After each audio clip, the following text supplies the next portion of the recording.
പുതിയ സിനിമകൾ ഏതൊക്കെയാണ് സംവിധാനം ചെയ്തിട്ടുണ്ടാവുക? സംവിധാന സിനിമയിലെ പ്രിൻസ് ആൻഡ് ഫാമിലി ദിലീപേട്ടൻ്റെ detective Ujjwalan, April last detective Ujjwalan. Prince എനിക്ക് തോന്നുന്നു സെയിം ഏപ്രിൽ ആ സമയത്ത് തന്നെ ആയിരിക്കും. പിന്നെ വള ലുക്മാൻ്റെ നമ്മുടെ ഹർഷ ഗുണ്ടയുടെ റൈറ്ററിൻ്റെ വള, പിന്നെ ബബ്ബ, ഓടുകുതിര ചാടുകുതിര ഫഹദിൻ്റെ കൂടെ കുറേയുണ്ട്.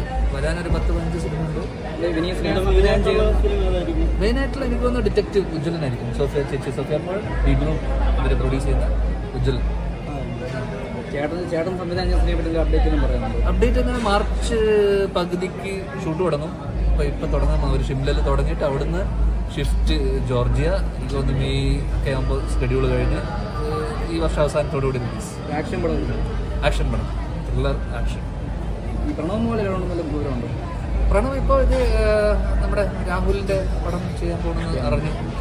അവർ അനൗൺസ് ചെയ്തെന്ന് എനിക്കറിയില്ല, പക്ഷേ ഓൺലൈനിലൊക്കെ ഉണ്ടല്ലോ, അത് സത്യമാണ് കേട്ടു. അവരുടെ തീർച്ചയായിട്ടും, കാരണം ഒരു സിനിമ നമ്മൾ തുടങ്ങുന്ന സമയത്തോട്ട് നമ്മളൊരു എഗ്രിമെൻറ്റ് ചെയ്യും. ഈ എഗ്രിമെൻറ്റിൽ അവർ കൃത്യമായി പറയുന്നുണ്ട് ഒരു സിനിമയെ അവർ നമ്മളെ ശമ്പളത്തോട് വാങ്ങിക്കുന്നതോടൊപ്പം തന്നെ എഗ്രിമെൻറ്റിലുള്ളതാണ്. ആ എഗ്രിമെൻറ്റിലൊരു ക്ലോസ് ആണ് നമ്മൾ ഇത്രയും ദിവസം ഇതിനു വേണ്ടി മാർക്കറ്റിങ്ങിന് വേണ്ടി ഇത്രയും ദിവസം അടക്കം ഉൾപ്പെടെ എഴുതിയിട്ടുണ്ടാവും. അപ്പോൾ കാരണം നമ്മൾ സിനിമയുടെ മെറിറ്റോ ഇതൊന്നും ചിലപ്പോൾ സിനിമ ഇറങ്ങി കഴിഞ്ഞതിന് ശേഷം അല്ലെങ്കിൽ നമ്മൾ കുറച്ച് ഷൂട്ടൊക്കെ ചെയ്തതിന് ശേഷം നമുക്ക് തോന്നി ഈ സിനിമ ഓടില്ല എന്ന് തോന്നിയതിന് ശേഷം നമ്മൾ സിനിമയെ പ്രൊമോട്ട് ചെയ്തിരുന്നു കഴിഞ്ഞാൽ അത് കാര്യമില്ല. കാരണം നമ്മൾ കമ്മിറ്റ് ചെയ്ത് ഇഷ്ടപ്പെട്ടു, പിന്നെ എഗ്രിമെൻറ്റിൽ ഉള്ളിടത്തോളം കാലം നമ്മൾ ഡെഫിനറ്റ് ആയിട്ട് തന്നെ മാർക്കറ്റ് ചെയ്ത് പ്രൊമോട്ട് ചെയ്തേ പറ്റൂ. അപ്പം അത് എന്താ പറയണ്ട, അങ്ങനെ ലീഗലി പോവുകയാണെങ്കിൽ അവരെ നമുക്ക് എന്ത് സ്ക്രൂട്ടണി ചെയ്യാൻ പറ്റുന്ന കാര്യമാണ്. അതെ, അല്ല കാരണം മാർക്കറ്റിംഗ് ഡെഫിനറ്റ് ആയിട്ടും ഒരു സംശയമില്ല. നമ്മളൊരു സിനിമ ചെയ്തിട്ടുണ്ടെങ്കിൽ അത് ആരായിക്കോട്ടെ, ഏത് സിനിമ ആയിക്കോട്ടെ, റെസ്പെക്റ്റീവ് ഓഫ് സിനിമയുടെ ക്വാളിറ്റി, മെറിറ്റ് അതൊക്കെ വിട്ടിട്ട് ആ സിനിമ അയാളുടെ സിനിമയല്ലേ, അദ്ദേഹത്തിൻ്റെ സിനിമയാണ്, ആ നടിയുടെ സിനിമയാണ്. അപ്പോൾ പിന്നെ സ്വാഭാവികമായിട്ടും അവരതിനെ എന്തും ആയിക്കോട്ടെ അവരതിനെ മാർക്കറ്റ് ചെയ്യുക, പ്രൊമോട്ട് ചെയ്യുക, തീർച്ചയായിട്ടും ചെയ്തേ പറ്റും.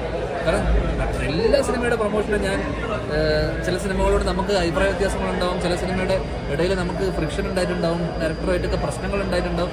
എന്നാൽ പോലും അതൊക്കെ മാറ്റി വെച്ചിട്ട് ആ സിനിമയുടെ കൂടെ നിന്ന് ആ സിനിമ മാർക്കറ്റ് ചെയ്തേ പറ്റും. ആ തരം പിണക്കങ്ങളൊക്കെ പ്രോസസ്സിനിടയിൽ ഉണ്ടായിട്ടുണ്ടാവും. പക്ഷേ ഒരു സിനിമ ഉണ്ടാകുമ്പോൾ അതിൻ്റെ പ്രൊഡ്യൂസർ ഇതൊക്കെ ആലോചിക്കണമല്ലോ.